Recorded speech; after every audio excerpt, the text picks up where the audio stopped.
buli wezigira ezimu ne zireeta musisi ensi yaffe ekyuka n'ebyo ebiri mu nnyanja kuba ze mmenge enkulu wansi bikyuka n'ebyo ebirya ku bulamu obwo ebikolwa by'abantu nga ffe bye tuli mu kukola kati kuba ffe gye erisinze kati okufuuka epambi ku nsi eno.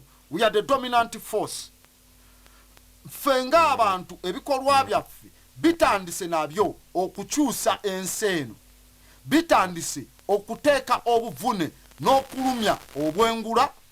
Ebikolwa byaffe birumya wansi ku nsi kwennyini, birumya amazzi, the hydrosphere, nkugambye birumya biosphere, ebyobulamu, acid surface ne hydrosphere, ewamu ne atmosphere, nga tutandise amataka agaliko ebibira ebingi obisaanyaawo ng'emiti egyo egimu tegire. For example, emiti nga bolaba omuti gwa nakayima emubende mu nsi yonna ogisanga awo ku lusozi lwa nakayima, era emiti egyo giri 99 gyokka, tewali walala mu nsi wosobola gisanga.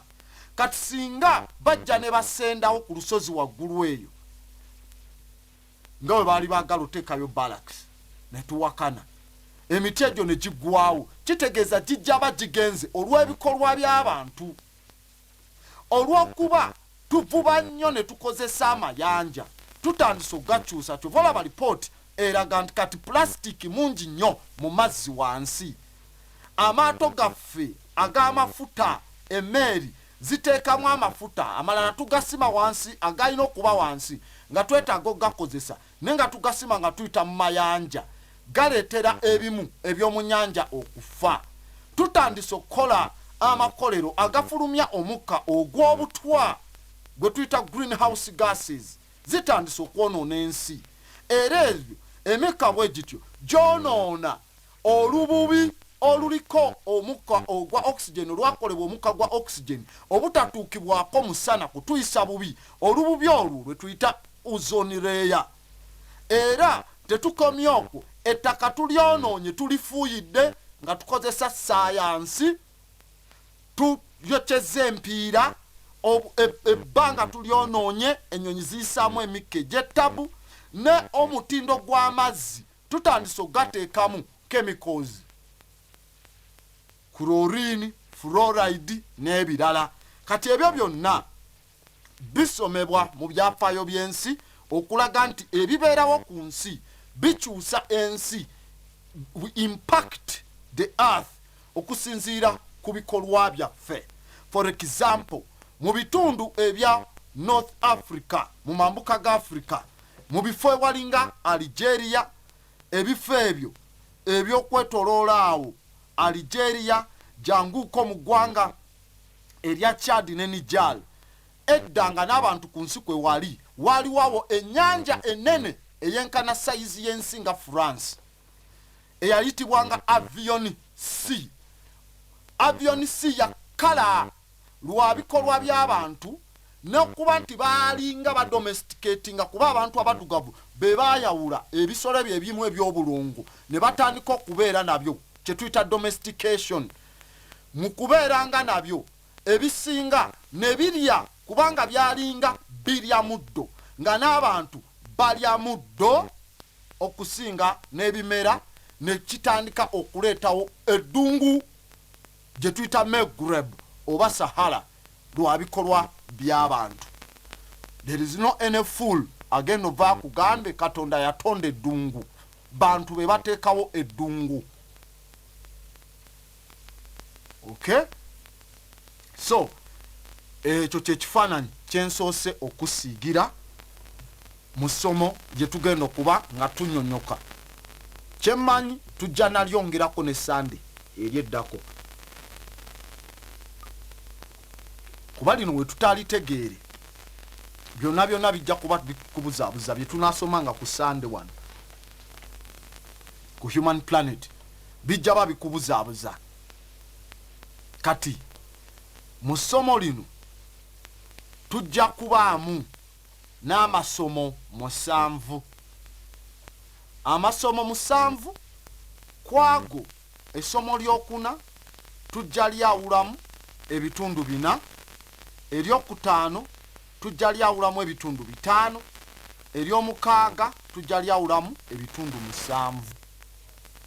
Mu masomo gano tujja kusoma ion, tusome geological time scale, obudde kwe tubalira okuva ne mu mayinja n'ensi we yaliwo, erijaba lyakubiri. Essomo lyokusatu tusome solar system engeri gye yatandika, planeti zonna nga we ziri, n'omusana engeri we gwebumbamu, si bwe bagutonda bwe gwebumbamu, n'esseŋŋendo zaffe engeri gye zeebumbamu. Eryo lyakusatu. Eryokuna tusome ebiseera bya Hadrian ne Achion Ion. Wansi w'eryokuna ngambye tujja lyawulamu obutundutundu 4.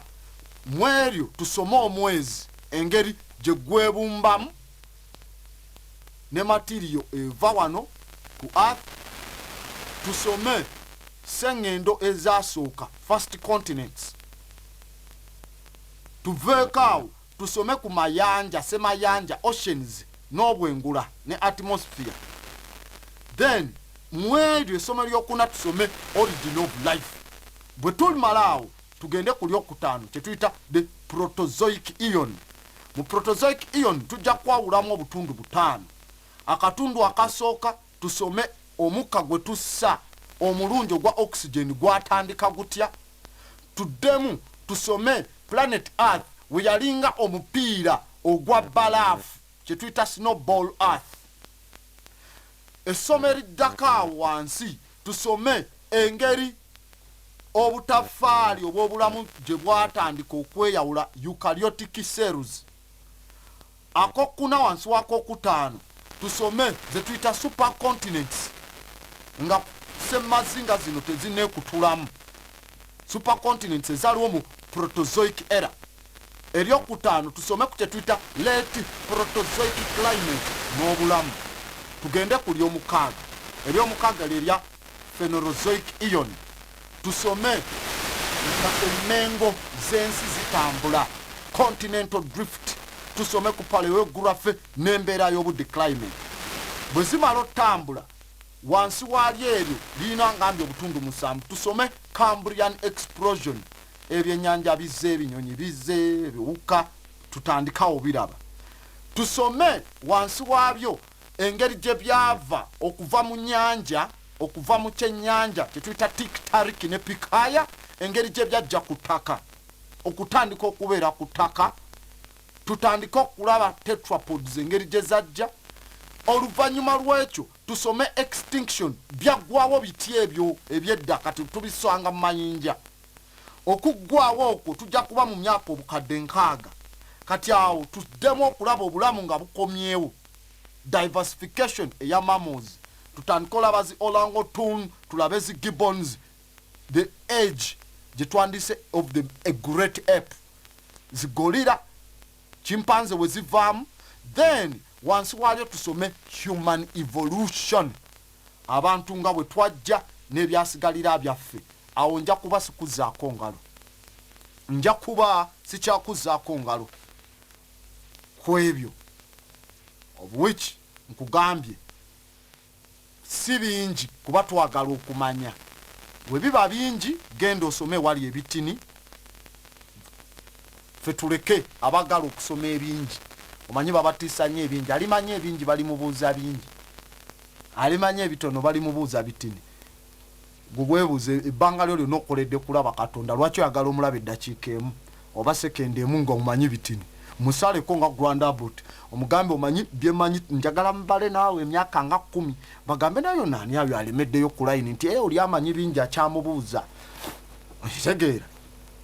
So kati katumanye ebingi. Katusooke n'essomo eriyitibwa eons ezo ezisooka nga twekenneenya. Nkugambye saagala kuleka jjinja nga tetulivuunudde, saagala kuleka jjinja nti ate era saagala kubiyitamu lukwakwaya, saagala biyitamu lukwakwaya. Katusome eons. Nkugambye obudde obwedda obwebbanga eddene mu kye tuyita geochronology nga tubalirira ensi mu budde bwayo. Obudde tububala nga tuyita mu myaka egy'obukadde emabega, million years ago, era nga buli unit evaayo n'ebeera nga yeesigoma emyaka akakadde kamu emabega. Kati mu byafaayo by'ensi tubyawulamu mu iyoni nnya ez'enjawulo, nga tutandika n'emyaka gye twandiise 4,540 million years ago, ekitegeeza egyo emyaka obuwumbi 4 n'obukadde 540. naye nkugambye mu iyoni tuzibala buli mu unit nga tuziyita million years ago. Kati wenkugamba 4.5 billion years mba nkikugondezza, naye mu geochronology tuba tukiyita 4,540 million years ago. Okay, gwe noziteeka mu billions nga tulaba formation oba okwekola n'okwebumba okwa planeti yaffe Earth. Ndi ku planet Earth okusinga kuba programu yaffe tugiyita human planet, okuli abantu. Kati buli kiseera ekyo kyalabanga eky'emyaka egyo obukadde n'obukadde, kyalabanga enkyukakyuka mu ebyo ebikola ebbumba ery'ensi, era buli kiseera kyalabanga ku mbeera y'obudde ng'ekyuka n'obulamu. Kati buli kiseera ekyo ekya iyoni, buli unit nkugambye tugibalira million yayo, byawulwamu ze tuyita era. Era tulina iyon ne tuba ne era. Kati iyon buli emu eba divided mu era, egabanyizibwamu mu era. Kati nga kiraga era nazo mu kaseera era tutuukera ne tuzaawulamu ne tuziyita periods, ne period nazo ne tuzaawulamu, Cambrian period, this period, ne tuzaawulamu ne tuziyita kye tuyita epoch. Okay? Era nkugambye iyoni ziri nnya zetumanyi. Ey'emyaka 4,450 egy'obukadde, 4,540 million years ago, katugiyite mu simple term emyaka akawumbi obuwumbi 4 n'obukadde 540. Eyo iyoni gye tuyita Hadean. Kati ntandise okuzikunyonyola bulungi. Mu kaseera ako gye tuyita Hadean ion, mu kunnyonnyola n'ebyuma ebya sayansi bitulaga ensi nga eyeebumba mu nfuufufuufu n'obuyinjayinja okwetooloolanga kye twandiyise omusana,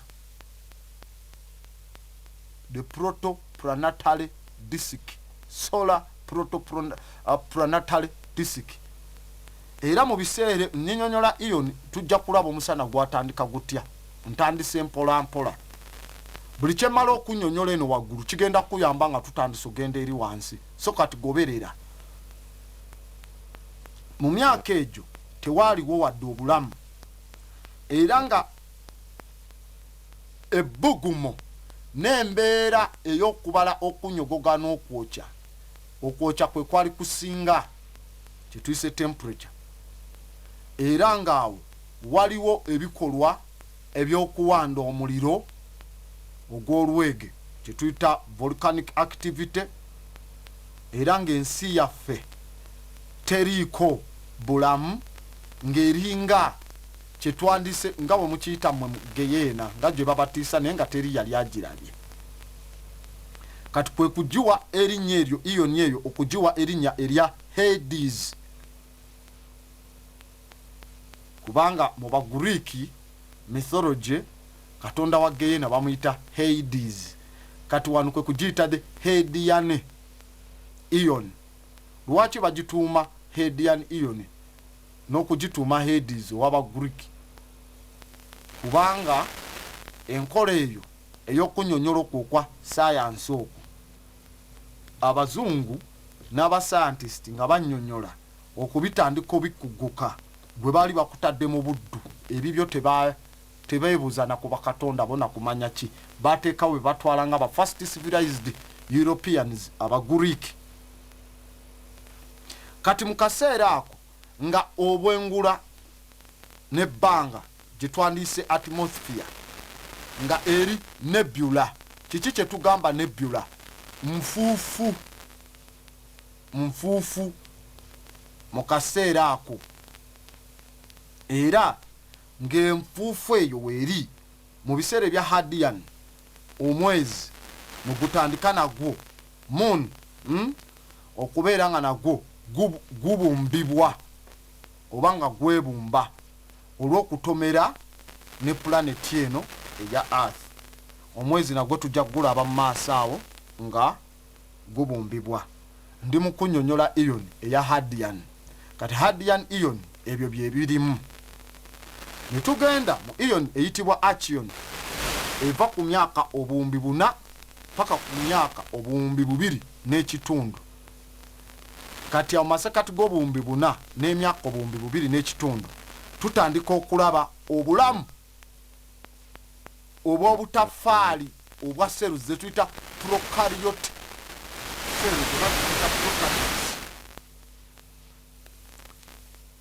Obutafaali obw'obulamu nga bw'ogamba body cells, bw'ogamba sickle cells webityo. So tuba tuli mu kulaba prokaryotes.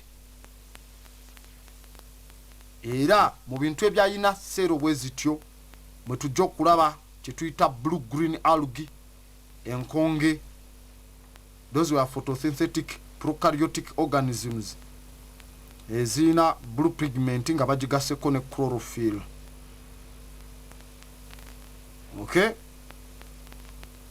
tujja kulaba kingdom eya monera ne prokaryotic bacteria ezitandika n'obuwuka obwasooka edda bwe tuyita primitive pathogens.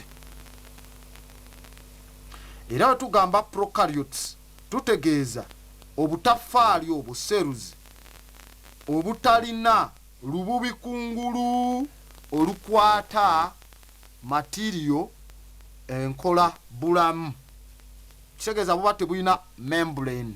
Abatoloka mu bibiina bya science this time muwedde kuba byonna tugenda bikwasaganya. Era mu Achion Ion ebyo obulamu mwe butandikira ng'era kitandika okuva ku luberyeberye lw'eyo Ion mu bikolwa oba mu nkola gye tuyita biogenesis.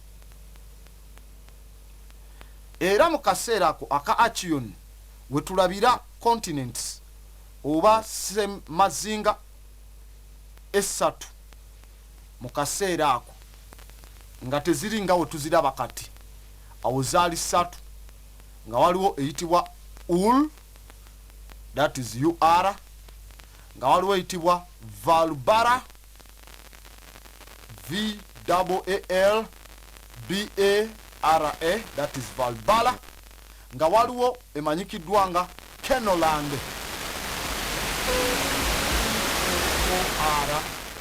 ORLAND, we tuzituuma olulimi olwa sayansiya mu kaseera ako kyekizitutuumisa ekyo. Kuba kati waliyo omusirusiru oba omugezigezi abuuza nga tewaliwo bantu ani yazituuma amannya ago. Tuzigatuuma nga tulaba bye tuvumbula mu mayinja. Netuga kati okatugambe mu biseera ebyo erina kuba Ul. Okay, wano waliwo omulembe ogwaliwo bwe gwamala luvaawo ne mutandika oguyita omulembe gwa kigatto abaaliwo bo baali tebaguyita kigatto ne mwe abajja mwe mutuuma kiri ekyaliwo. So mu kaseera ako embeera y'omu bwengula n'ensi nga bweri nga ejjudde emikka egiva mu lunyata oluwandiddwa ng'omuliro volcanic n'emikka egitasika greenhouse gases. Okay? Eyo gye tuyise Acheon. Kati Acheon ion bwevaako ne tudda nkugambye ziri nnya ne tudda kweyitibwa proterozoic ion proterozoic.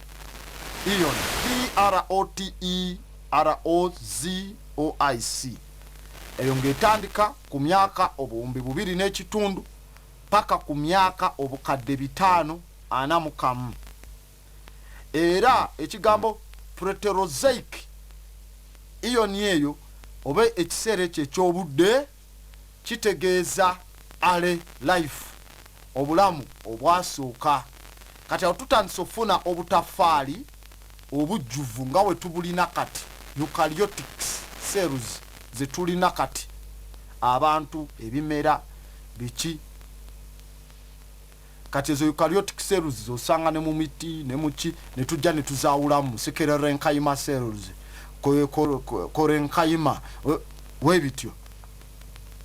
Era n'obulamu obutandise okubanga bweyagalamu butandise okujja, tutandise okufuna ebintu ebiwangiro ebirina obutafaali obungi obw'enjawulo nga sikamu nti olina cells nyingi, kino kina body cells nyingi, uno omuti gwina cells nyingi, multicellular organisms.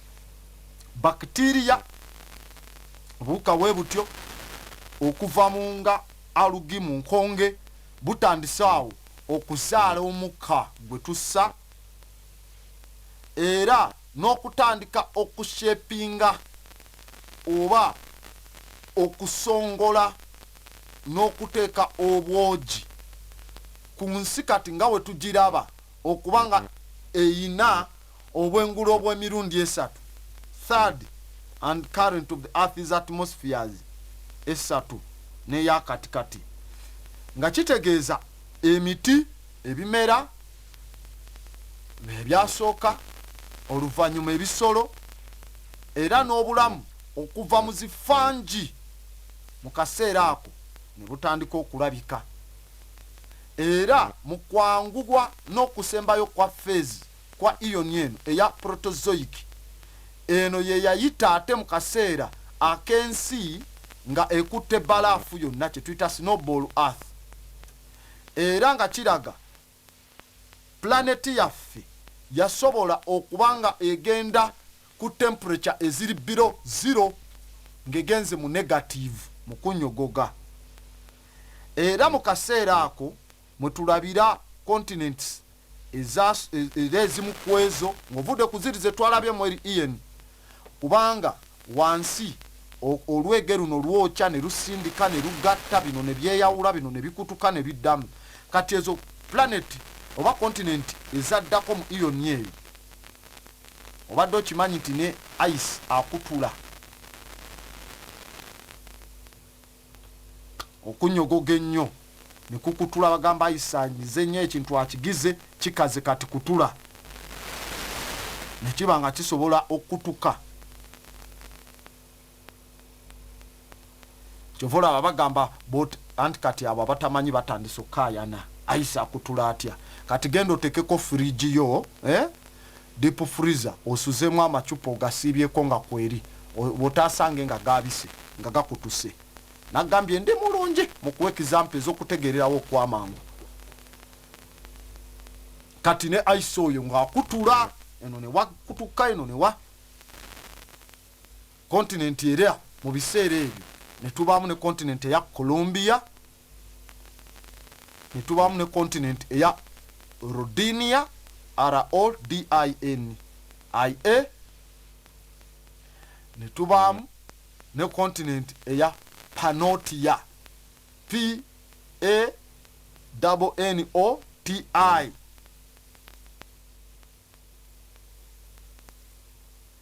Era ezigambibwa okuba nga zezaaliwo mu kaseera ako. Proterozoic oba Proterozoic ion ebadde ya kusatu kuva ku myaka obuwumbi 2.5 paka ku myaka obukadde 541. Kati tugenda ku ion esembayo ne kati naffe gye tulimu. Era yakubuza in which ion gye tulimu. We call it the Phanerozoic ion. P H A N E R O Z O I C. Je tulimu. Okay? Phanerozoic etandika okuva ku myaka obukadde 541. Obukadde 541 paka kati zezo ion enya. Kati mweyo eya Phanerozoic mwe muli obulamu obuli complex bwetwekenneenya, era mwe muli ebirina amagumba ag'omu mugongo, vertebrates, mwe muli mu biseera ebyo okubanga amayanja semayanja weegali, era nga obulamu obwo bwatandikira mu nnyanja wansi, era nga obulamu obwo bw'okubanga mu nnyanja waaliyo ebitonde bingi nga bwe tugenda okubisoma tubyekenneenye. Ekyo ekiseera mwe mujja gye tuyita Cambrian explosion. Era awo bwe tulabira okwegatta okwandibadde okwa planeti eno. Katulabe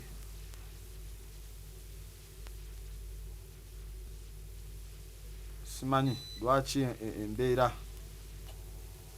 Okay,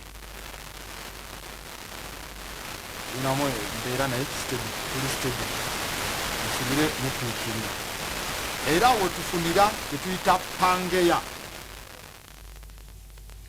Eyo yali continent eya Earth nga yona yona yekutte wamu ettaka limu, kati nga tekyali nti continent zeeyawudde. Egyo tuyita Pangaea bwe forminga. Pangaea, P-A-N-G-A-E-A. Pangaea, it was a huge landmass ngeri wamu. Era eyo yaliwo nga tetunatuuka mu gye tuyita the Jurassic oba Triassic period.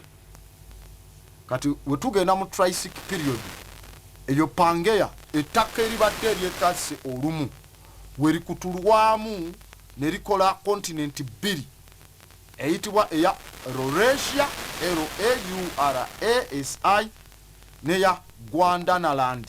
Abadduka physical geography tubalina na wano yona tugendayo. Gondwanaland goba Gondwana G-O-N-D-W-A-N-A. Era Laurasia ne Gondwanaland ze zitandika okudissolvinga ne zikutulwamu eno n'etomereri ne zireeta Zihamalaya okubaawo okuyulika ettaka neki wewatyo okuteekako ensozi ez'enjawulo paka okuvaamu continent zetulaba mu kaseera kano. Era mpola mpola mu mbeera eyo obulamu bwatandika okugaziwa ne bujja ku ttaka. Era ng'emiti n'ebimera nga bwe tubiraba, ebisolo nga bwe tubiraba, emiddo ne gitandika okulabika. Muno ne tulaba zifangi, ne tulaba zi annelids, ebiwuka, ebyewalula, byonna zi reptiles. Kwe kutandika era kwe kujiwa erinnya eryo erya Phanerozoic nga kitegeeza visible life, obulamu obulabwako. Era mweyo ey'obulamu obulabwako okuva ku myaka obukadde 541 paka kati waliwo okugwawo okw'ebintu ku nsi kyetuyita mass extinction. Ebinyonyi ebyaliwo ebimu ebitakyaliwo, descendants aba dinosaurs ne bavaawo, era mu kaseera ako mwe tulaba ate n'ebintu ebirala ng'ate bijja ne biddawo nga biva mu butafaali obwavunda obwasigalira obw'ebyebyo, kubanga dinosaurs we zaggwawo ate zafomingamu emmesi gye tulaba kati, yakomawo nga tekyayina maasi eri ennene. Era omwo mwe muva mammals, mwe muva ebisolo ebiri modern, mwe muli n'omuntu ng'ekisolo. Kingdom eyaffe mu classification, its kingdom Animalia. Era yeno phase gye tulaba nga waliwo ebintu ebyali extinct mu 2028, newabawo n'ebipya ebizze. Ba Mexicans ne bayiiya kasooli ataaliwo mu nkola bwetyo. Kati ezo ion tumaze oginnyonnyola. That is essomo erisooka. Eryokubiri ngenze ku geological time scale. Gali amasomo 6, tujja soma 6. Kati ngenze ku kye tuyita geological time scale. Ion tumaze oginnyonnyoka ne tuziraba. Byomaze eri bigenda kutuyamba nga tuzza ate eno. Era eri woba tewategedde si kiwoba eno onaakola ki? Onaategeera. Naye nkulinamu obwesige nti oli muntu mukwasi, ojja kuba otukwasaganya era oba ojja kuba obitegeera nga bwe mbisomesa wano. Ate ebintu bino si bizibu. They are not hard. Bizibu ennimi ezirimu, ebigambo ebirimu, newe bityo. So ku lw'embeera eyo ngenze ku kye tuyita geological time scale, okubala nga tusinziira mu ttaka, mayinja n'ebirala. Ennyanja nga tukebera ku seabed wansi waayo, ne tumanya amazzi gaali gabadde wano okumala emyaka bwe giti. Eno ennyanja nkulu kweri, eno nto, n'eno eno yakajjawo, eno bweti wano waliwo omugga guno gwavaawo. Si biri ebyammwe nti babitonde lunaku, agambye endowooza wano tekola, era wano wakulemye mu njogera ennyangu. Ebyafaayo by'ensi bisobola okubeera nga bibalibwa mu nkola eya okugenda mu mitendera chronology, nga tusinziira ku budde obw'amayinja mu ttaka n'ebirala, kye tuyita geological time scale. Era nga geological time scale tujjawulamu ne tugiteeka mu bintu ebyaliwo, ttaka lino lyaliwo bwe liti kye tuyita interval, nga tukola kye bayitadde stratigraphic analysis. Stratigraphic analysis. Stratigraphic. Strati kiva mu kigambo strata, emmembe. Nga twekenenya emmembe oba leeya ez'ensi ezo, strata ku strata. Esookera ddala eri wansi nga tusimye tudwirinze, eyo yaliwo ddi, neeno. Kuba kati tulina emmembe eri ku nsi ento, tulinako ettaka etto ku nsi. Ettaka etto oli lyatajja okugamba Katonda yatonda ettaka, kuliko etto, kuliko ettaka eririna omwaka ogumu ku nsi kuno. Roundabout tuwe example wewanyonyonyola nnyo obulungi. Kwata ebisagazi, genda obibike mu lusuku, maluchi them, bimale okulibwa bacteria. We binaavunda bijja kukola kye tuyita humus. Ekiriisa ekyo kifuuke black soil. Black soil oyo obere kuleya ku nsi ku waggulu nga bivunze okumala omwaka bigenda kukola ettaka ekitegeeza eryo ttaka to bwe tuba tubala mu stratigraphic analysis. Nagambye si bizibu bino ebintu kasita oba n'omusomesa akuwa ekizampa ey'okwanguwa okutegeera. Abaana baffe baggwa lwakuba basomesa si basomesa, they are imitators.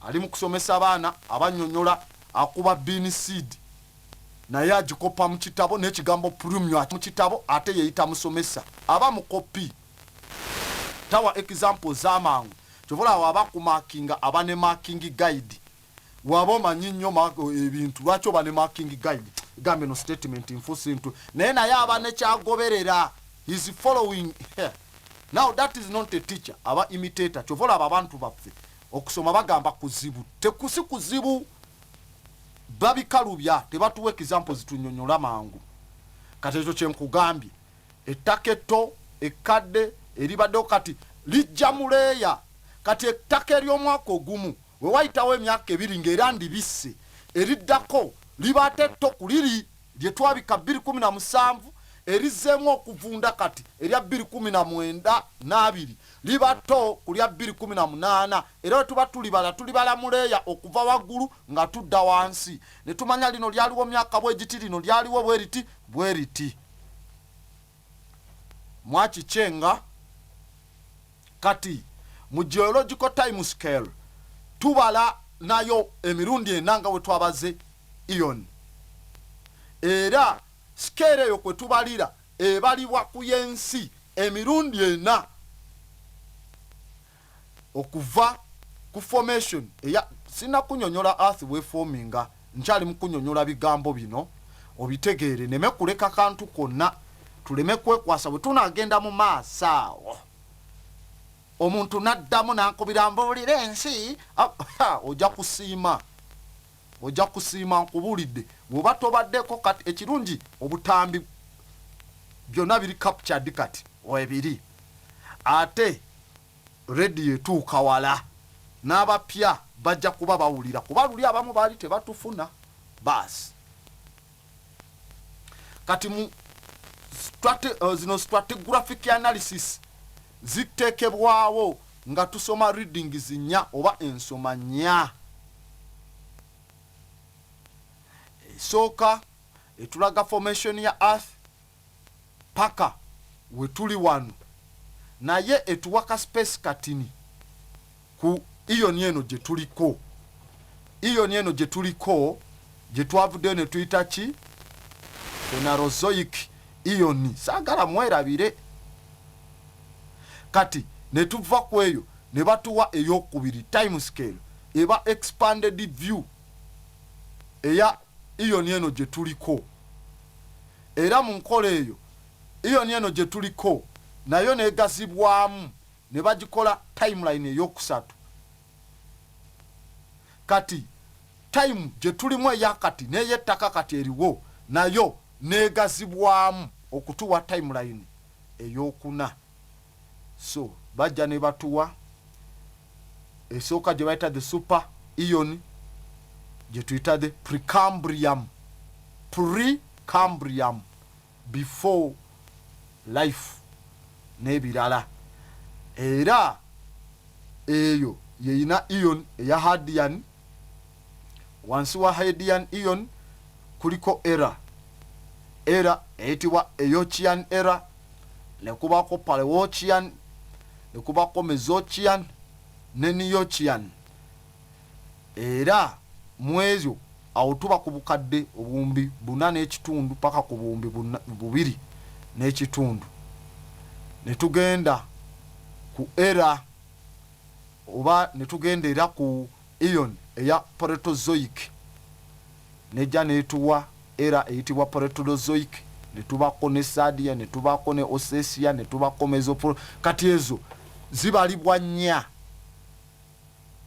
esooka bagibala super ion ne bagizako ion era ne period ey'okubiri ne babala ion eya Phanerozoic ne balibwako era eya Paleozoic ne Mesozoic ne Cenozoic era wansi wazo ne ziba ne period eya Cambrian etegeeza otuba tutandise ku myaka obukadde 5 Cambrian ne kuddako eyitibwa Audousian mu mbeera eyo tujja gifokasingako mu maaso awo eyitibwa oba Ordovician Ordovisia kubako the Silurian ne kubako the Devonian. Now Devonian period ye myaka obukadde 4 awo ebyennyanja we bitandikira okuba mu nnyanja.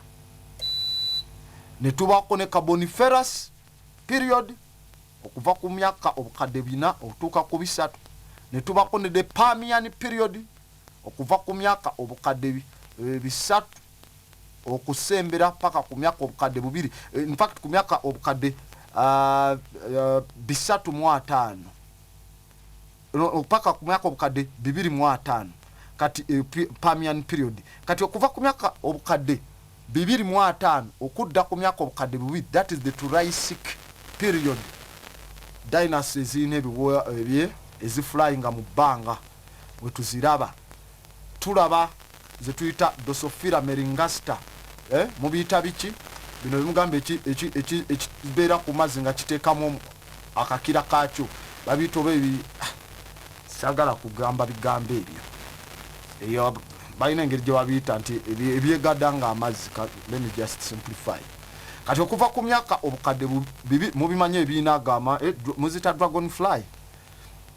Kati okuva ku myaka obukadde 2 okutuuka ku myaka obukadde 15 eyo gye bayita Jurassic period. 15 dinosaurs ebika byonna ziguganoxes zikizi Trinoxus ziki zonaawo okuvaawo ku 15 paka ku 10 kye bayita de Cretaceous period. Ezo nga bwe zijja. So tetwandizi luddeko nnyo abuti kuba twagala genda eri munda ate nga n'obudde bulaba bugenda. Wansi waazo ne tufuna ey'okusatu. Eyokusatu ebala era gye bayita de Cenozoic era. Ka Cenozoic era etandika ne period gye bayita de Paleogene period. Paleogene period wansi waayo yeyina kyetuyita epoch eya kyetuyita de Pliocene epoch okuva ku myaka obukadde 6 kubanga eri eyokusatu esembayo ne gye tuyita Neon extinction dinosaurs awo tulaba zigenda. Kati Pleistocene oba Pliocene yevayo ne tulaga age eya monkeys awo tutandika okulaba tutandise olwo okujjirira okuva kweyo ntugenda ku myaka obukadde 5 eyitibwa the Eocene epoch. Zonna ziri wansi wa period eyitibwa Paleogene period, wansi wa era eyitibwa Cenozoic era. Kutuuka ku myaka obukadde 3 gye tuyita the Oligocene period awo abantu olwo tetunajja aboti awo nga temunnabaawo mbeera nga tetunalabika tetunafuuka bataka ku planet eno. Ne tugenda mweyitibwa the Miocene. Kati Miocene eri wansi wa period eyitibwa Neogene. Kati period ya Neogene ne Miocene etandikira ku myaka obukadde 2 awo wali incident oba ebikolwa ebitandika okulaga engeri gye twajja ku nsi. Rift Valley etandise forminga singa si Rift Valley, East African Rift Valley singa tewali bantu ku nsi eno. Ero giwange ekitiibwa. Kati awo ne tulyoka tujja mu gye bayita the Quaternary period. Quaternary period yesomebwa ku gundi ey'okuna era ena epoch gye bayita the Pleistocene epoch. Wansi wayo wali age gye bayita the Glacian, ye wali Carbarian olwo mu Quaternary ice age biki ebyo n'ebirala ne tugenda mweyitibwa middle age. Awo tutandise okufuna ze tuyita age zijja ku geological time scale eyandibadde ey'okuna. Do you follow? Ey'okuna kwe tutandikira okuba nga tuzibala. Gelasian age, Calabrian age, middle age ne late age eziri wansi wa Holocene period. Awo system butandika bwe tutyo okugibala scientifically. Katika tugende ku formation eya musana planet byonna tugenze ku solar system. Bwe twogera ku solar system twogera ku planet ezimanyikiddwa omwenda n'omusana gwamu n'agayinja gali ku asteroid belt. Twogera ku planet eya Mercury, twogera ku planet eya Venus, twogera ku planet eya Earth, twogera ku planet eya Mars, twogera ku planet eya Jupiter, twogera ku planet eya Neptune, twogera ku planet eya Saturn, twogera ku planet eya Pluto, twogera ku planet eya Uranus ne Kuiper's belt. N'omusana okubanga gukola ebitundu 99 ku 100 ku planeti zaffe. Kati wano tutandise okuyingira mu kinyusi. Tutandise okuyingira mu kinyusi. Modo oba ensoma ennuŋŋamu n'ennyonnyola enforminga oba okwebumbawo okwa solar system. Nkugambye otwogera ku solar system tutwaliramu omusana ne planet 9 eziri dominant zitumanyi. Kati mu solar system tuba tuteekamu ne Earth ene yaffe, era mu kuformingibwawo kwazo gye tuyita the solar nebula hypothesis. Ennyinyonnyola eraga amaanyi aga enjuba n'enjuba eyo amaanyi gaayo okubanga ge galiisa n'okutambuza planeti zonna endala. Mu nnyinyonnyola eno ne mu nsoma kitulaga solar system yaffe. Nkugambye ekigambo solar system kitegeere bulungi. Omusana masekati ne planet 9 nga bwe zeetoolodde n'emyezi gyazo.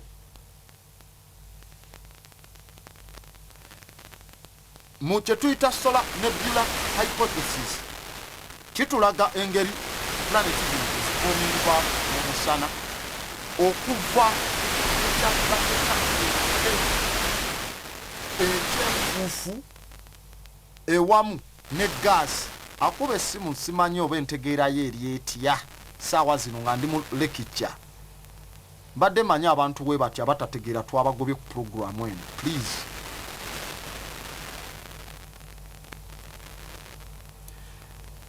Ennyonnyola okuforminga okwa ekire ekyetooloola ekyenfuufu ewamu ne gaasi n'ekika ekimanyikiddwa nga solar nebula. Ekifuufu ekyo ekirimu olwanyi olw'olubugumo. Awo tewaliwo planeti yonna we tuli mu kwogera. Kati enfuufu eyo gye twandise ng'enfuufu ewamu n'olukka olwo birimu kye tuyita omukka ogwa hydrogen gwe tulabako era gwe tumanyi ogumu kugikola amazzi, ewamu ne helium. Helium yava ku musana era amaanyi g'enjuba gavaako ku musana nga helium ne gajja ebimera ne bigakyusa mu kye tuyita cyclic and non-cyclic photophosphorylation, era nga ejja ne zizifuula gye tuyita plastoquinone. Sinayagala gendayo nnyo eyo aboti ebigambo byammwe ebyo ebya science. Kati ekifuufu kino kirimu hydrogen, kirimu helium, nga kisobodde okubanga kyekyetooloola ku myaka obuwumbi 4 n'obukadde 5. Myaka obuwumbi 4 n'obukadde 5 ga kyengambye billion years. Ekifuufu kino ne kitandika okucontractinga oba okwegatta, era ekikireetera okubanga kyegatta kyandibadde lwakubaawo nti mu kwetooloola kuno lwakuba kirina hydrogen ne helium kyaleeta okubaluka mu kyo. Mu kubaluka n'okwenyenya okumanye wabaawo ekibaluka kikola ekifuufu nekiyambuka mu bbanga nekikola ng'ekire nekyegatta. Mu kubaluka kuno okwa bulijjo kwe tulaba shockwave eyandibadde eri awo. Oli agamba atandise okugamba aboti ate kati temututandika tugira mu mbeera yammwe enfuufu etandika etya okwegatta. Genda gye bakubira obuwunga. Nagambye ndi mulungi mu ekizampa ezo. Ekyuma kikuba obuwunga obuvaamu ne bufuluma olw'okuba nti mota yakyo etambula ereeta empewo. Kati obuwunga obwo we bufuluma butandika okgenda nga bukwata ku kisenge n'abo abakola mu byuma n'olaba nga bubeekutteko ku ddiba lwakuba bo baba bagenda kunaaba nga bavudde mu kyuma ekyo. Naye ku kisenge obuwunga kwe bugenze ng'enfuufu n'empewo eneefuwa butuuka ne bwekwatako nga langi era okubuggyako obugagambulako nga bukoze emmembe nga bwekutte. Kati kyendi mu kutegeeza enfuufu eno olw'okufuuyibwa ne gaasi era kyobaye twatestinga hydrogen tukwata teka test tube eno ne tukola ki ne tu boilinga ne tuhiitingako wansi olumala hydrogen ono ne bagamba bikkulako era bwe muba mu testinga obikkulako wano katini bwoti ku test tube ne bayisaawo akabiriiti. Bwe bateekawo akabiriiti akola kye tuyita pop sound pa n'abaluka. Era hydrogen oyo gwe bateeka mu gaasi mu mayinja ga gaasi ago. Kyova olaba bano abasawo abafere bwe baba babba bakwataga amayinja ga gaasi ne bagassa ne bagateeka mu bizigo ne bakugamba kwata ne bazinga mu bubugo mu bupapulapapula mu bye bakuwandikisa ne bagaba kati bikwata ebizibu by'obinyweze. Kasita ogakwata n'oganyiga n'oganyweza kubanga galimu hydrogen. Kasita omukompressinga ne yenyiga nga bikwata omuliro ogenda olaba embugo zikutta omuliro oba opapula bagamba tota bizibu byo binyweze nga bikwokya olumala ng'obite ogamba bizibu bibadde bingi mbitadde. Naye nga bali mu kufera abafere bakozesa amayinja ga gaasi agagasawo agafere gasiya mu mbeera bwetyo kuba bategeera chemistry wa hydrogen kye bakola babiteekako vaseline ono wa blue seal kubanga alimu ki petroleum is petroleum jelly yabireeta okuinginitinga ne bikwata omuliro. Kati hydrogen avaamu omuliro n'okwokya ate omuliro guzimba ne gaasi ng'afuuwa ng'alimu olwandibadde ng'olukko olwo aleetera ekintu okwegatta ne kizimba. Njagala nkubuuze genda okwate kiro y'omuceere emu ogifune nga bagipimye kiro ya muceere emu guteeke ku mmeeza ogugabanira abaana bo n'ebikopo by'amazzi 2 by'oguteekamu gufumba olaba oba munakkuta. Kati wotandika okubiteekako ku muliro ng'ogutaddeko n'oyiwamu amazzi olw'okubuguma kuli okwebbugumu omuceere guzimba ne gubaga n'amazzi ate ne gakulaga nti agamu gagenze nga vepa mu bbanga ne gakalira ogenda okugjayo gusa ate ku minzaani gubadde kiro emu nga guzitowa kiro nyingi eziwerako because olw'ebbugumu lino liteekawo weiti emu mu bintu ebimu. Tugenda wamu. Kati nebula eno helium ne hydrogen bitandika okwekwata contraction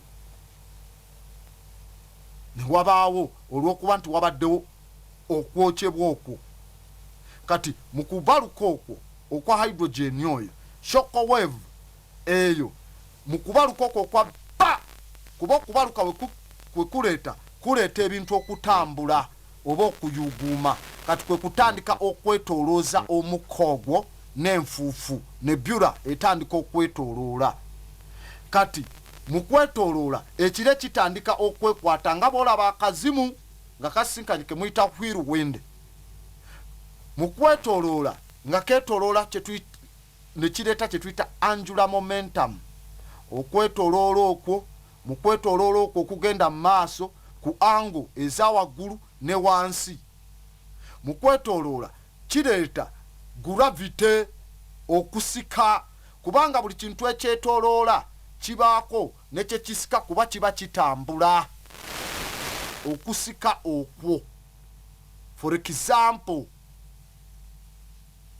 nagamba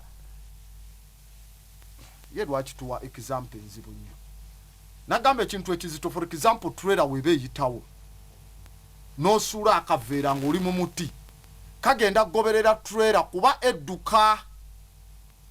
edduka kagenda gigoberera. That is gravitational pull, yeba egisika. Kati gravity eyo mu kwetooloola netandika osika, oluyinja luno olufuufu luno lutandika okwegatta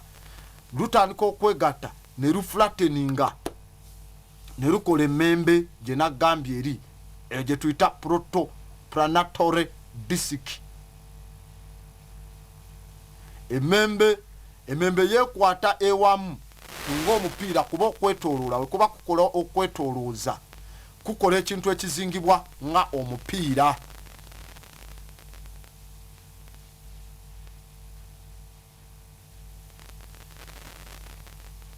Olw'okwetooloola okwo okukoze ekyo ekinene ekiringa omupiira, wakati waliwo enfuufu endala ey'emabbali ate eteegattako, era nga boolaba akazimu nga keetooloola ketuyita whirlwind, nti kasasiro yonna teyeetooloolera kumu, wabaako ate aba emabbali asikibwa atali mpewo eri weesisinkanye, naye olw'okwetooloola kw'eno empewo kusika ono omulala ow'emabbali.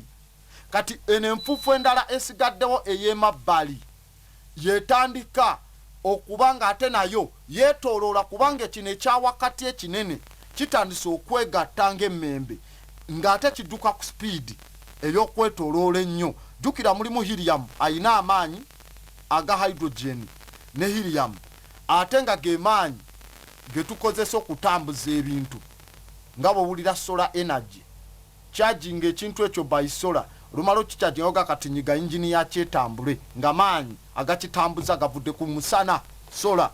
Kati amaanyi agaga helium ne hydrogen galeetera okwetoolooza enfuufu etavuddeyo okwegatta ku mmembe eri ey'emabbali, wabula eri mu bitundu eri ebirala. Kati ebyo ebitundu ebyo ebirala obwo nabwo butandika okwetooloola, we bwetooloola we busanga endala nga we bwekwata. Kati obwo butandika okukola kye tuyita protoplanets, ekinene wakati eky'emmembe ennene, mu okwetooloola kwakyo kusise obusaaniko obulala eri emabbali ku distance ey'enjawulo etali wano wakati mu kwetooloola kwenu. Kutandise nabwo okwetooloola ng'ate bwetooloola kino ekiri wakati kuba kye kirina amaanyi ennyo, kye kiri mu masekkati. Kati eyo senta eya nebula mu mbeera eyo, olw'okuba nti ku sayidi eza ango ezimu teyina angular momentum okutooloola okwokuba nga ku ango eno yanjawulo n'eno, kyagireetera okuba nga ekolapusinga. Empewo eno oba enfuufu ebadde ekoze katugambe nga kolomu ng'omuti, kati etandise ate okukka bwekka yekompuresinga okwenyiga, era mu kwenyiga nga yeegattanga yo ekola omupiira ogumu, etandika okuleeta nuclear fusion, egatta hydrogen atandika okuyingira mu helium. Bw'atandika okuyingira mu helium asika kiri kyonna ne kizimbulukuka ne kiba ekinene. Kyenagambye omuliro kye gukola guzimbulukusa, kyenagambye ku muceere teekamu amazzi guteekewo walifumba gugenda zimbulukuka, kakizimbulukuka ne kitandika okwegatta ewamu. Kati bitandise okwegatta hydrogen ne helium mu contractinga bikoze omupiira omunene ogubumbujja omuliro, kubanga hydrogen weegatta ne helium bikola omuliro naye ng'ate byegasse ng'omupiira, kwe kuvaamu kye tulita omusana. That is now olwo omusana gufomingiddwa hydrogen ne helium. Ekyo mu science gye tuyita the T-Tauri star. T yokka, then tauris TAURI star niche mu muliro banga nuclear fusion yebadde hydrogen yegasse mu helium muliro gukutte kitandise okuvaamu ekitangala n'ekyamaanyi getuyita solar energy. Amaanyi ago gatambuza ne buli obubembe obulala obw'emabbali obutegasse ku kitole eri bukyetooloola kuba nayo yeetooloola nabo butandika okwegatta. Outer parts ezo olw'okuba nti omusana gutandise ofominga gutandise okuta helium ne kireetera gravity okusika kuno okwago okwetolooza biri. Ate jjukira engeri ekintu wekibanga kitambula mu format emu mu form emu kigendera ku speed eyandibadde emu. Planet oba ettaka liri eddala emabbali oba enfuufu eri etandise nayo kutambula nga we yeetooloola edda mu kkubo lyerimu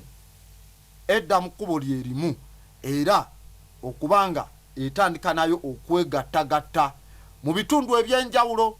Olwo tulaba buli wali planet endala zitandika nazo mu mmembe neesigalidde oba mu ttaka n'enkifuufu ekisigadde bitandise okukola ki okwegatta dust particles zino era okutandika okuba nga zeegatta naye gye zitambulira nga zeetooloola zirekayo olulayini olwandibadde nga empeta ring kati nga kwe zigenda okwetooloolera olulayini lw'enfuufu eyo kubanga buli we lugiyitako etandika nayo okwekwata n'esigalawo nga boolaba ennyonyi nti weba egenda zino ezireka omukka ereka omukka kati akakakka akasigadde mu kutambula oba olufuufu olwo lye lugenda okukola ring planet kwe zijjanga okutambula gye tuyita axis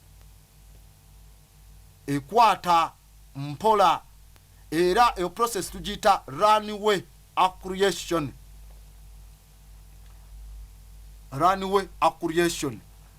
Nagamba nga bw'okwata omuliro n'oguwuuba bwoti ogenda okutandika okulaba nga gukola layini eri complete eya saako ng'olaba gulinga ogutazikidde naye ng'olaba gukoze saako eyo eri complete. Kati kwe kutambula kuno okw'okwetooloola okugenda okukola planet lino ettaka kwe litambulira eritakutteeko litandise okukola olujegere oba olulinga olupanka eyo eba akizo oba axis planet zaffe kwe zigenda otandikira otirutinga kwe zitambulira. Era olw'ensonga eyo eno outer part eya nebula gravity ey'emabbali eri kuba kati omusana gwegize kireetera mata oba buli olufuufu ne gaasi okutandika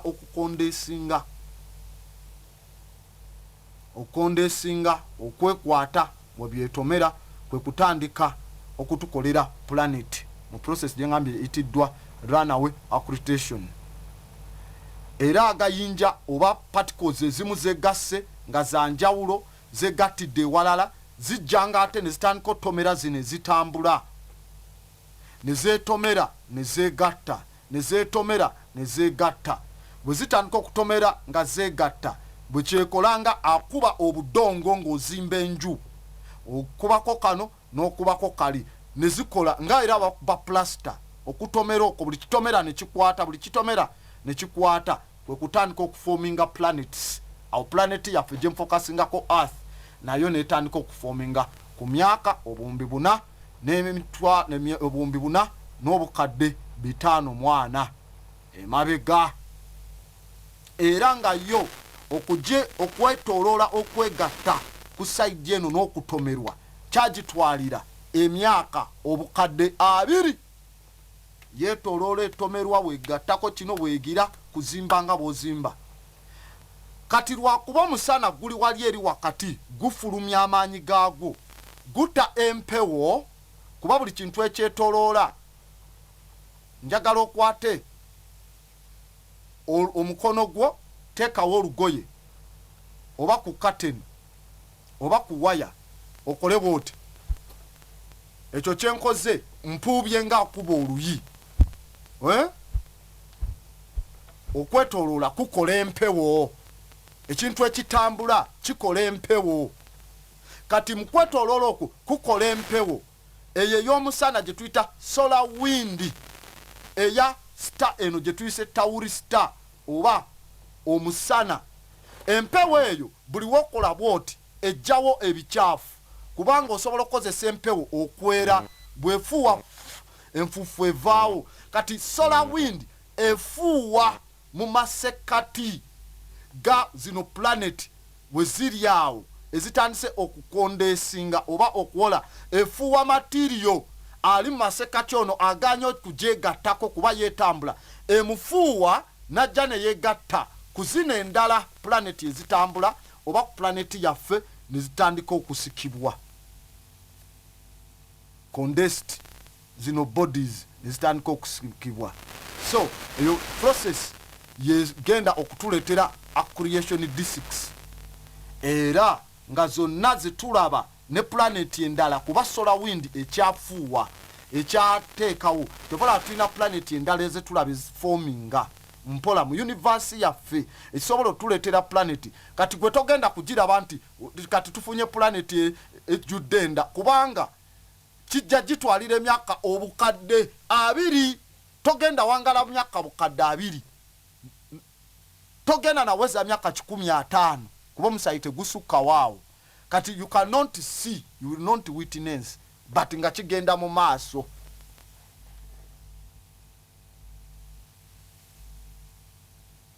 kati planeti yaffe netandika okwekwata mpola ng'eyita mu accretion yono paka munda waayo we wafuuka nga wookya nnyo nayo kubanga era n'okwetoloola kuno kutambula kuleeta ebbugumu kyovula abo otambula ennyo ng'otandika otuuya nampulira ebbugumu ngeze kati planeti eyeetoloola etambula olwa solar energy ebuguma nayo munda etandika okubuguma munda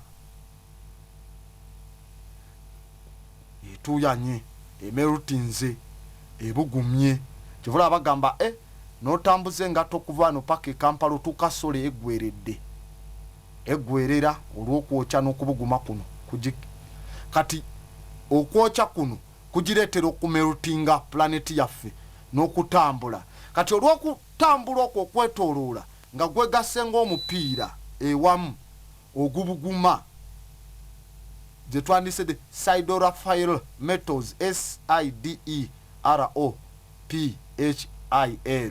lulinga lwege kati olw'okuba nti muyo ebyuma ebyo byowulira ayani aluminium ebyo byonna byuma copper is a metal ne bamusima mu ttaka iron bamusima mu ttaka eri wansi kati ebyali bizitowa materiyo oyo ow'ebyuma ebizitowa ye n'agwamu munda olw'okuba alina density oba obuzito obw'amaanyi ebyuma ebyo omupiira guno gwetoolodde gujjudde naye olw'ebyuma ebyo ebizitowa olw'amatiriyo emu ezitowa etandika okusinkinga n'egwamu munda ekyo kye tuyita the iron catastrophe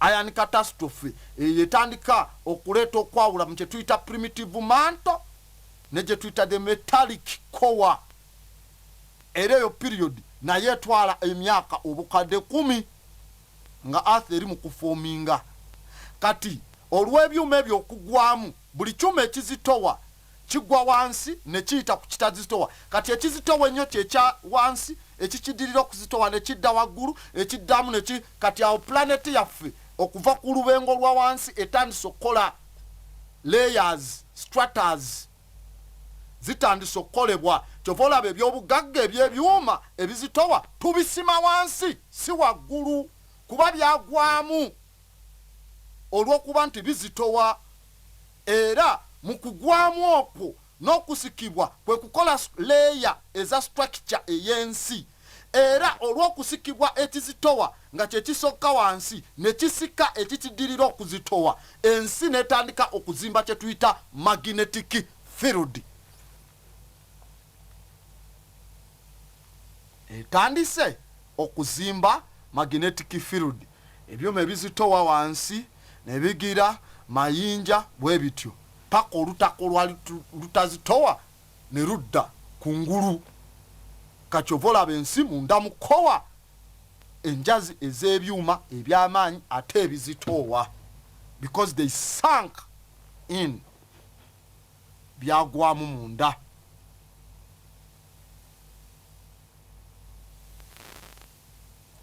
Tugenze mu maaso okugwamu okwo kwe kutandika okufuna magnetic field, kwe kutandika okufuna ze tuyita poles, north pole, south pole.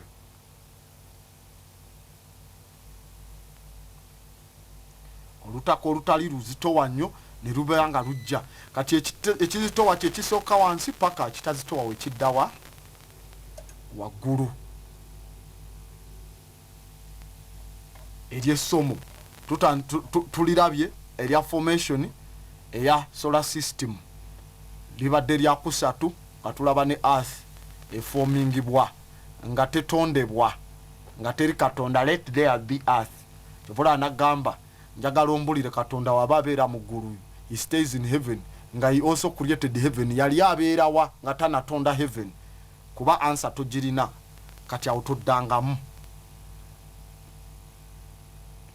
abo toddamu ekintu ekyo toddangamu kuba mulimu abakyatagalira mu programu eno, abakyagireetamu, abataagala kuyiga. Oba toyagala yiga vaako munange, programu nyingi ne TV osobola ogendako n'olaba, genda olabe firimu tetwesonyiwe. Solar system eformingiddwa tugirabye okwetoloola kuli okwa planet gwegenda ereseewo omukululo ke kakapanka ke tuyita axis planet era kwe zeetoololera ne guno gujjwa. Kati tugenda ku ssomo lya kuna. Essomo ly'okuna tugenda kulaba gye tuyita the Hadean ne Achean Aeon. Twazirabyeko eri emabega. Hadean planet tesobola kubeekako nga luweege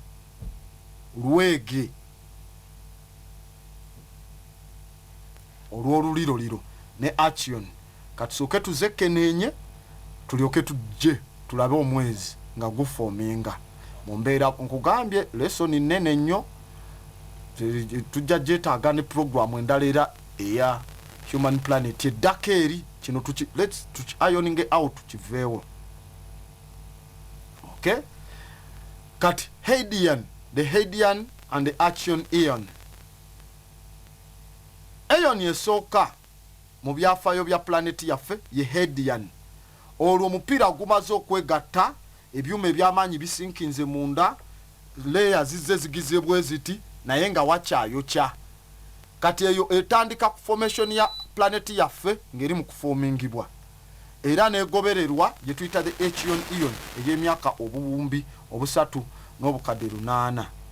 Enjazi ezisinga obukulu ezisangibwa mu planet Earth ziddayo emabega ku myaka obuwumbi 4, era nga tulaba wano tuyina obwandibadde nga bukristals, oba tubuyite obukunkumuka obwa zircon. We call them tuzita detriato zircon. Wetugamba detriato kitegeza containing all composed nga birimu kye twandise detritus. Okay, detritus kitegeza ziba debris, olufuufufuufu, janka, rabo ebyasigalirawo ku kintu ekyakutuka ne biteegatta. Nga bonaagamba tukubya akawunga naye musigaddemu empulunguse. Kati zino empulunguse ezitaasobola kumerutinga bulungi eza zaclone oba zircon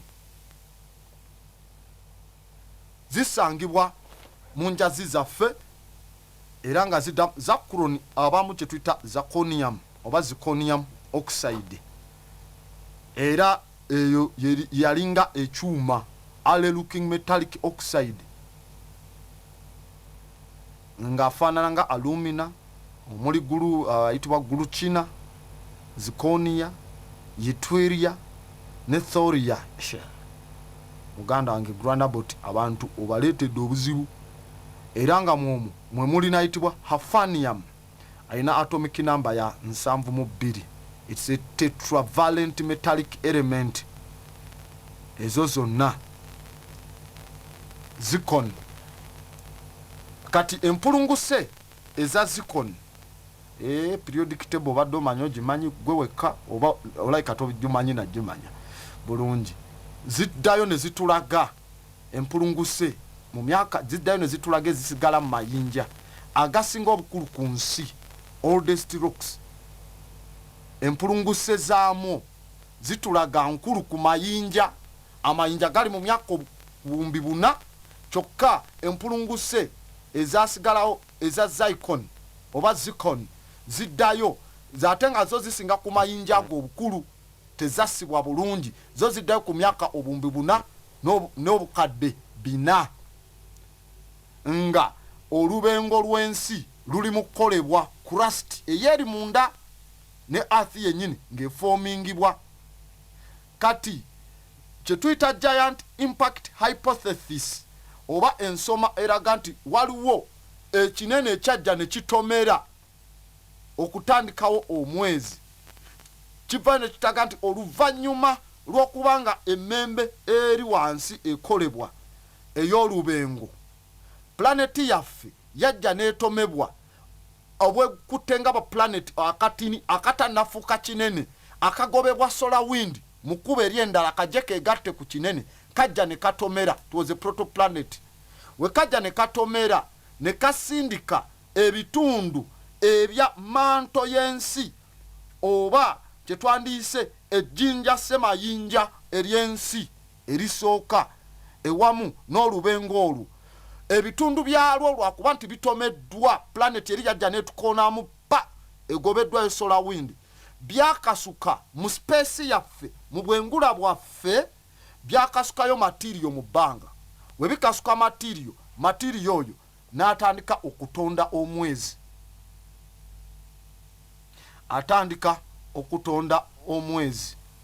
Bw'atandika okutonda omwezi ngenda kutuukayo engeri gye gufoomingamu topapa otegeere lwaki kuba bamu mujagamba lwaki tegugwa bwe buba bwatomerwa ne bwambuka nga bonaabaawo ng'ettaka liri awo wansi n'okwata n'otomezaamu n'okubamu oguyinja tu nga nalyo litambula waliwo eribuuka ne lidda mu bbanga. Kati eryo lyadda mu bbanga liryakola planet lirikola omwezi. Kati ojagamba lwaki tegugwa kubanga ogenda kuyiga beerako. Okusinziira ku bye twekenneenya ku planet yaffe ne ku celestial bodies endala kuliko craters. Nga bw'olaba bino crater lakes ze tulina ezimu tezaali za vent za volcanicity, endala zaali z'amayinja agajjanga ne gakuba. We gakuba ku planet yaffe gakuba ne gasinkinga ne gakka wansi ne gateekawo ekinnya. Ebyo ebinnya ebimu bye byasobola kati lwakuba nti lizze nga jjinja we likuba mu lwege ne likka paka gye liyimiriridde nga speed yali esibye lwakuba lyo terisobola kuyitibwa kubanga ejjinja oyiwako amazzi ne gatayitamu kiri awo. Ebituli ebyo byasigalawo enkuba weetonnya ebimu ne bifuuka ennyanja. Kyova olaba ogenda wansi w'ekitoogo wansi w'ebitoogo oba entobazi ezisinga ezimu wansi waazo ate waliyo olwazi. Amazzi tegagendayo kati ne wabeera waterlogged ne kifuuka ekitobazi kuba eri waliyo ejjinja semayinja erikola nga seminti. Kati amayinja ago agamu obitafoominze planet ebirala byajjanga ne bitutomera tuziyita meteorites era mu kye tuyita the late heavy bombardment gatuuse kulanga buse kuzinga bomb. Kati eyo bombardment system eyo etandika ku myaka akawumbi kamu myaka 4,000 n'obukadde 100 era ne tukubibwa paka emyaka 3,000 n'emyaka obukadde 8 tubala tuva eri waggulu tuli mu kujja eno kuba ensi kati tuli mu gibala eri okuva mu bukadde bwayo okugituusa kati waneeno tuli mu kwenoonya twajja tutya kyova mbadde sagala kutandikira ku bantu twajja bwe tuti ntandise nayo so that ekyo tukimalewo anaddamu kibuuza wano ekigambo kye ndikuddamu ojja kukinyumizaako neyakuzaala mu mbeera eyo so beera attentive kati amayinja gano meteorites zitukuba zijja zirimu omunnyo zirimu kiminerals endala zikuba ziyingira munda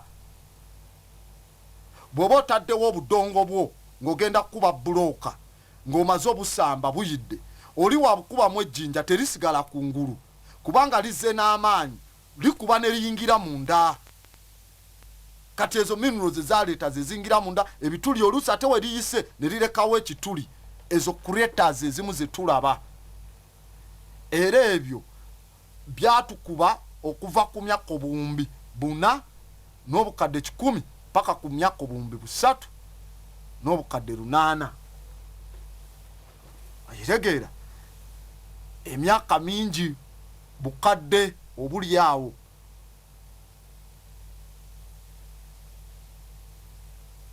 ekyo nekikomenkereza gye tuyita Hadian eyo y'oluwege kubanga bizze ne bitomera olubadde ng'oluwege oluugirugirwa earth ebyuma ebimu biri wansi bigize naye nga lutokota lutokota olunyata lw'omuliro olulinga oluzizi kati bino we bijja byo bijja bikondensinze bikuba ne bitandika okwegattamu wansi eyo byegatta bifominga bigireetera okulinga n'okukwata bwe tugattakaawo volcanism era nayo neba nyingi olw'okuba nti waliwo ki heat flow ebbugumo nga lisaasaana lingi ennyo mu kyetuyita the geothermal gradient omayinja wansi bbugumo likola gano gessa gano gakola ki kati zino kristo eza zircon oba zircon zivaayo ne zitulaga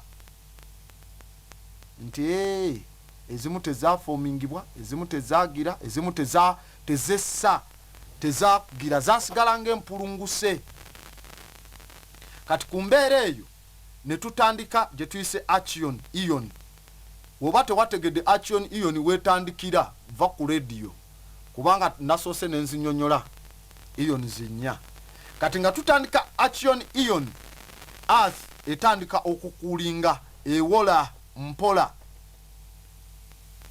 naye mu kutandika okuwola obulamu bwali tebusobola kubaako ku surface ya planet earth lwaki kubanga atmosphere n'obwengula bwa action ion mu biseera ebyo eby'emyaka obuwumbi 3 tewaliwo oxygen kitegeeza wewawa tewaliwo oxygen tewaliwo ozone layer olububi olwo olw'omu bwengulu olw'omu bbanga olutulemesa kyetuyita ultraviolet light ekitangala ekyetabu ekiri violent ekiva ku musana hiriya mututuukako direct kubanga oxygen yagikola ozone layer kati tewaliwo kintu kuba there was no oxygen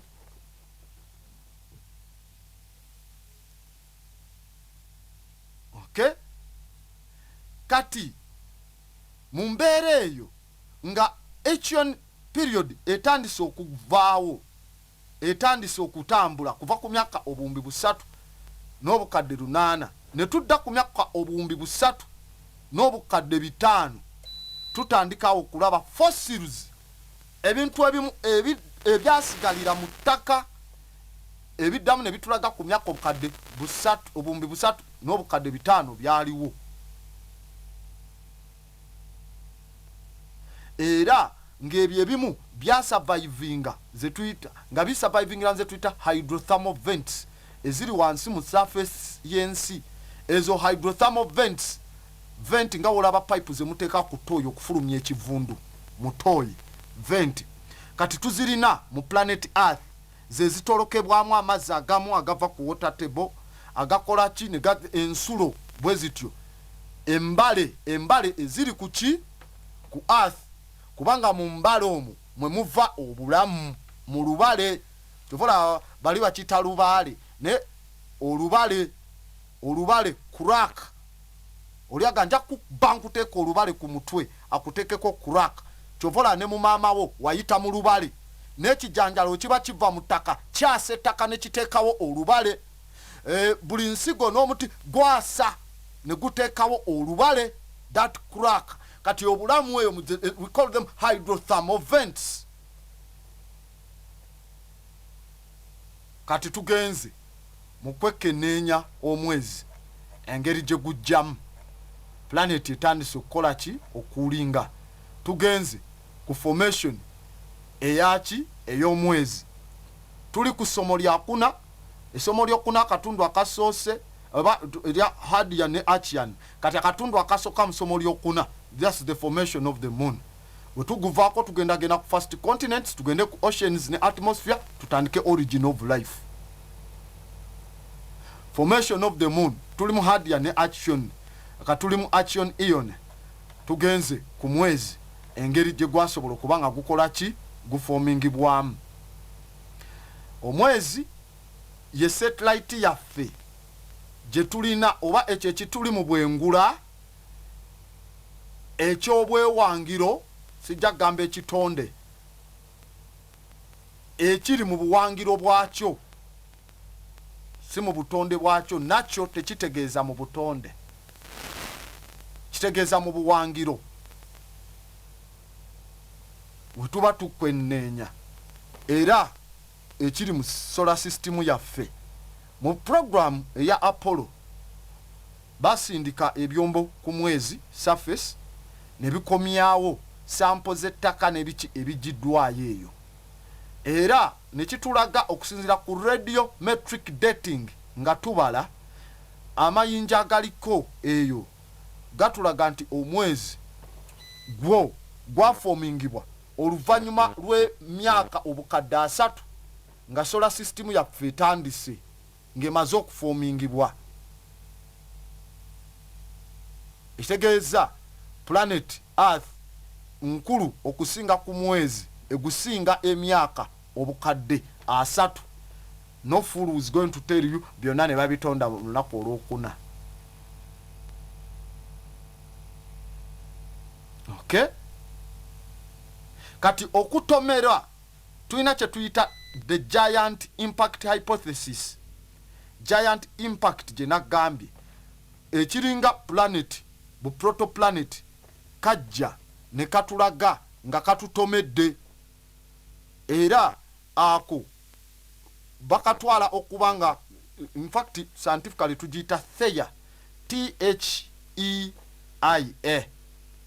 yajja netomera planet Earth bwe gitomera yajuwa gye tuyita glancing blow ba bwe gitomera bweti nga nagambye bw'okuba mu kintu wabanko ebisammuka kati energy ey'amaanyi kiraga yali ekubyamu emirundi obukadde 10 ku maanyi aga juice nga planet yaffe edzeemu okutomerwa okw'amaanyi okwajjawo dinosaurs mu kye tuyitadde Chicxulub impact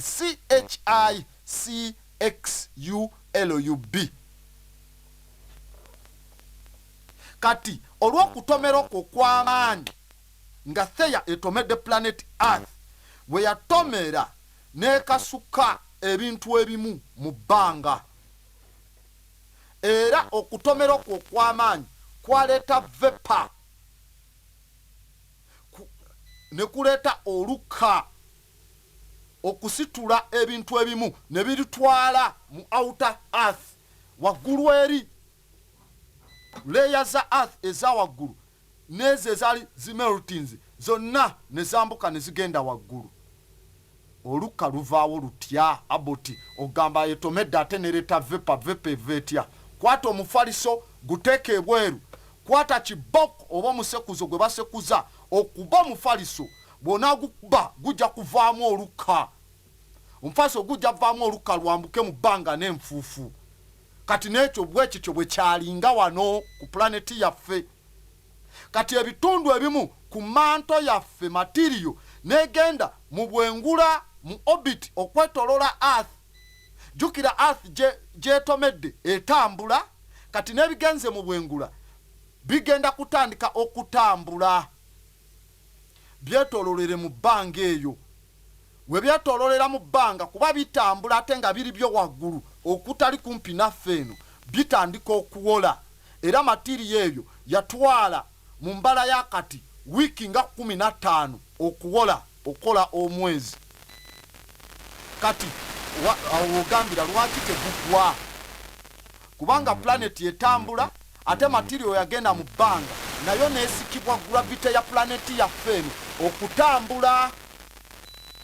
okutambula. Kati olw'okutambula nti matiriyo egenze mu bbanga mu kutambula ng'egoberera planet yaffe naye etandika okwekwata ng'eyaffe we yeekwata ng'eva ku musana mu kubaluka. Ojja kuŋŋamba lwaki? Njagala olabe bw'ogenda n'okwa lwaki ye empaka za empitambi bagamba owunyako buwunyi. Kati njagala ogende ewali enjuki ozikubemu. Kati enjuki esobola okugoba okuva wano paka e Kampala ng'odduka n'ebigere, kubanga yo etuuka nga tekyadduka. Naye gwe buli bw'oba odduka osika empewo kyova olaba odduka n'akasati ne kadda emabega. Kati ye enjuki edda kweyo empewo gravity yo yegisika kyova olaba bagamba gwa wansi. Ogenda kudduka okoowe oyimirire zikulume gwa wansi. Bw'ogwa wansi n'olekerawo okutambula nga n'enjuki zibula nga zitandika okuddukira ku sipiidi yazo nga tezikyakulaba nga zinoonya engeri gye ziddayo. Ziba tezikyadduka genda mu maaso era zigendako kasita ogwa wansi zigendako neno force gy'obadde nako ey'empewo ne zituuka eri ne zibula ne zikuleka emabega nazo ne ziba nti zikyagenda ne zigira. Kubanga zo zibeera wali ssebo nga enjuki bannange nga zo ziri mu buli wodduka buli wongeramu speed empewo yo yezisika gravity. Kati n'omwezi tegusobola kugwa kubanga planeti yaffe etambula nagwo gutambula bwe gugisika. Ebigambo bino bwe twali tubisoma nze tebabiŋŋondeza nga we mbibagondeza. Tebampaayo example n'emu bwetu. Babitugamba nga bugambi we batyo. The ejector into the orbit around the earth could condense in a couple of weeks under influence of only gravity. The ejected material became more spherical body. The moon. Lesson finished. Kati nze ndi mu kugondeza obitegeere bulungi mu mbeera eyo kuba we nabisoma nabitegeera. Aboti tusigaze eddakiika mmeka?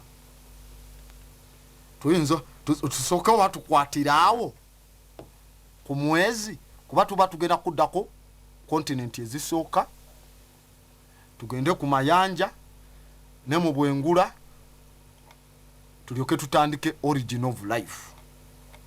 Ntambule tukwatire wali ku origin of life obudde bunaatusobozesa.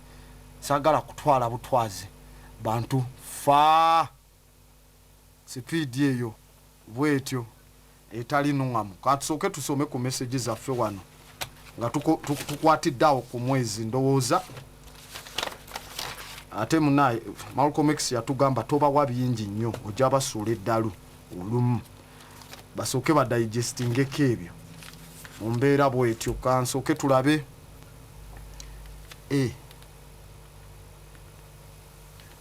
message nyingi. Grand Zulu, I have been waiting for Jesus Christ, but this is the return of Jesus Christ, because I have known where the world started. Continue unaddressing the truth. Baluku okuveka sese agambye bulijjo abadde nga alinda Yesu Kristo komawo naye kati kuno kirabika ge madda ga Kristo mu mbeera bwetyo. Somebody who never existed, Baluku cannot return because he never existed. Mu mbeera eyo wabula agambye atandise okumanya ensi bwe yatandika yongera unaddressinga okusumulula embeera bwe zityo. Nkyazisumulula nkugambye tukati tukwatidde ku mwezi nga bwe guli. Man, you are truly wide. Onagambye kasajja gwe oba musajja gwe oli mugazi nnyo. Omulembe gwa Yesu gwavaawo kati tuli mu mulembe gwa Abbott, ye messenger, Messiah, priest and teacher. Amukyalimpa kyalimpa bwatyo bwagambye. Ona sindise message, a flower gift for you. I've sent for you this gift to wish you 12 months of happiness, 52 weeks of fun, 365 days of success, 8,760 hours of good health. Of good health, 525,600 minutes of good luck. Nga mpadde nyingi nnyo. Nadamu natuwa 31,560,000 seconds of joy and good lunch. Man, I'm going to bring my head to you. Are you ready to pump it? Oli ready omutwe gulete. Tewali mbeera yoda. About kwegamba olunaku olw'enkomerero n'okusalirwa musango ebyo byonna tebiriiwo. Sanyu Rashid ekitumba tebiriiwo. That is garbage. That is garbage, tebiriiwo. Banaye kyalimpa kanyansinga message tugirabye. About, hey About, you killing me, man. I have changed your name. I called Horror because Otisa Engenzo. Otisa Ngezo film. You are not series. Gwe Terminator. Not love stories. Gwe Avenger, Predator, and the Avatar. Okay. Had like a grand About. Asindiriza. Drireba. Mi bi bada boda wa boda no mi abe boda awa the foy refusas. Peace, luck be with you. May the day go well for you. Agubiru Bernard within the tourism city. Twine around the town. About thanks for the program. Indeed, the Clouds FM is of its own kind, having programs which awaken our brains. Majita all round information. Hi About, you are the greatest master ever in my life. Help me, I want to know the distance from the sun to planet Earth. Isingoma Peter, in fact your distance ya planet Earth okuva ku musana ne light wa traveling zezimu ku coordinates ezagiza pyramid. Sagala tupape tuchali mweno topic ebyo byonna tugenda bisoma mu maaso. Sagala kwati kubuukira.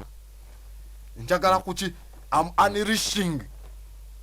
Thanks Grandmaster. May you enlighten me. Did the following creatures exist? Mammoth. Yes. The griffin. Dragon is existing angako. Dinosaur. Yes, dinosaurs izaliwo. Afande Kitumba Ashe. Thanks for the program, brother. Why are they encouraging us to move that skin on our penis? Yet we have been born with them. This is Epirwo Kenny Jeffers. Wachi batugamba okusakamusizinga. As if nature, who circumcises the cows? Nabagamba Saddam kuwomerwa mumbeera bwetyo naye. Anyway, that is another day. Naye nabinyonyolako wali eri okulemesa Y chromosome ne mumbeera bwetyo naddala bino bya USAID ebyo. Mumbeera bwetyo. About thanks for the program. I'm in class. Do you have videos? And what is the cost, Siraj? Okuva Katabwe. Guba gumu. Guba mutwalo gumu. Konsonga yeri. About jajja. Wabasomesa. Ne bajajja bonna ku nsi yaffe eno. Webale otusomesa. Kitumba wano tutaddeko. Yo Rashidi. Hello Grand About. Nze bampita Collins okuva Chiko. ngenze ku Google nenfunayo kano. Please akabuuzo tetwagala kutuletera ebyo bintu byamwe bya rido bye muwulira ebyo bye babalimba. Don't tell us munsonga eyo. Okay, Grand Abbott, thanks for teaching us. I'm Joseph Twine from Chitagwenda. I would like to know how was Tiktarik formed and what is formation of other creatures. Bino byonna byonna tugenda kuba tubitegeera. Nkugambye ne program eddako ku Sunday ja Human Planet. Wetukomye wetugenda otandikira. Nga tutandika ne first continent. Tutandika olaba creature kye yasooka nejja eno ki zonna. Tetugenda kuleka jinja nti tuli mu mbeera bwetyo. Hello. Oh, hello dear.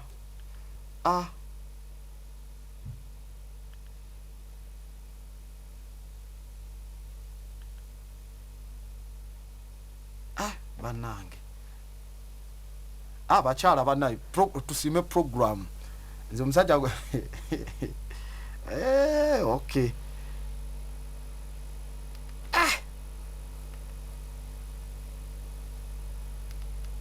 Banayi. Okay. Hey Abbott, thanks for the show. I'm locked on straight outer Salama Road Machindye.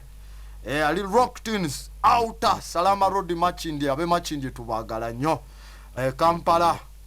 Alimu Machindye division. Oyaba kalometi wange. Doza alimu kikwasaganya bulungi. Mbeera agitwalaganya. Katulabe nkwagala nnyo omusomesa. Thanks Abbott. Kwendi eno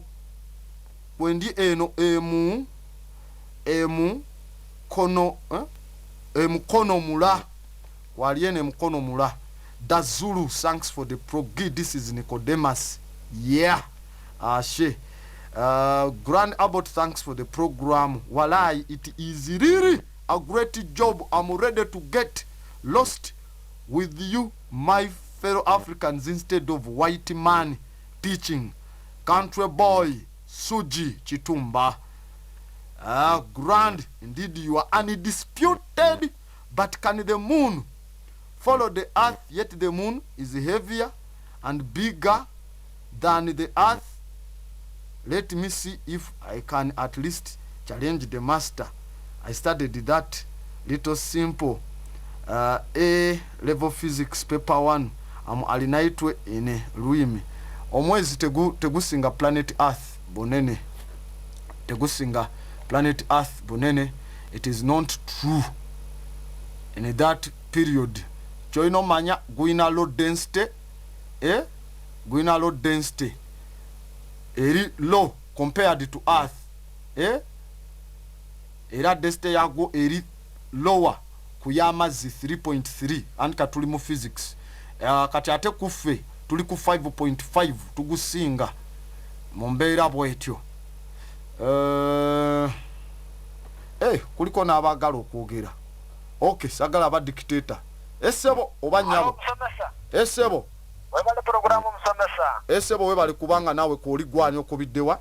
Ono bamwesere tulias kuno mbarara saloon kuno mukisenyi honyini. Bo mukisenyi mbalala. Tulio tukulirizo lio no twegesa mpora. Ate na nyendo ngambiro.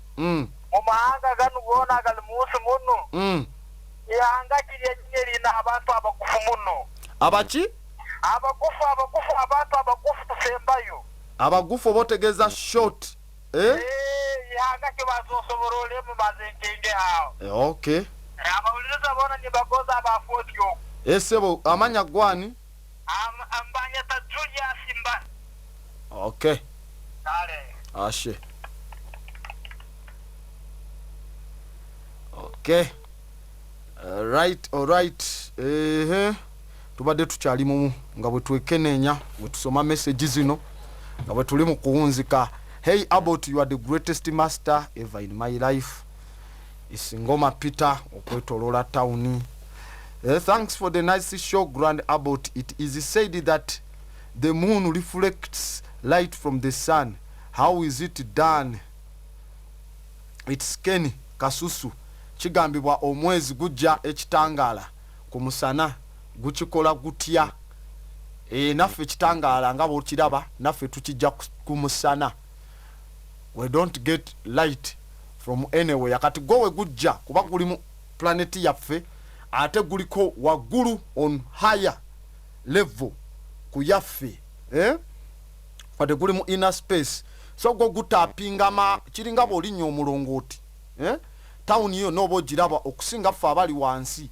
Kati gwo gutapingayo nnyo eri ku musana ekitangala ky'omusana nkigukubamu. Kati wekigukubamu ne gwaka nga naffe planet yaffe kati ekitangala kigukubyemu wano waase abali eri abeetolodde walala be bali mu kizikiza kuba bavudde mu side y'omusana ekitangala okitufuniramu. Kati gwo guli waggulu gufunako fule mu bitundu ebimu ennaku 27. Kati ffe ne tugulaba nga gufunye ekitangala ky'omusana nga gwase. Kyovola satellite zivayo ne ziraga paati ezaffe ezimu nga ziri dark nga ziri mu kiro kuba omusana tegutuuseeyo, endala ne ziraga nga guli mu light mu kitangala nga tugufunye. So gusika kitangala nga naffe era bw'okiraba wano. Kyovola ekitangala ekire bwe kiyitawo ne kigira direction gy'ofunamu ng'ofuna ekizikiza. Mbeera bw'etyo.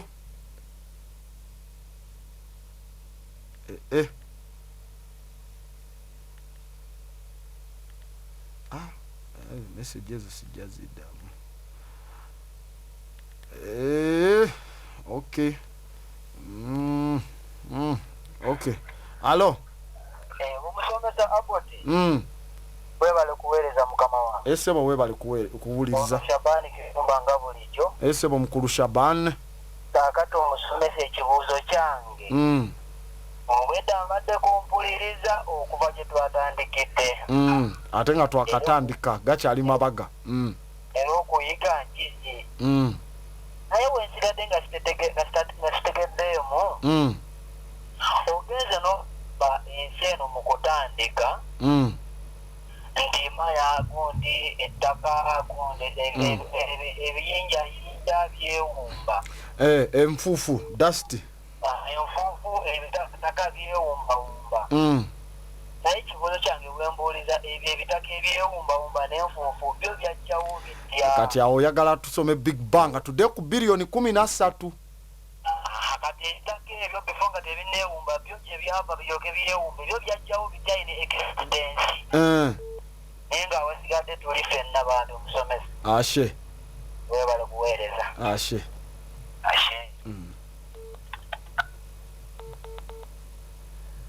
Okay. Message zo zikyali nyingi nnyo. Man, the man is right.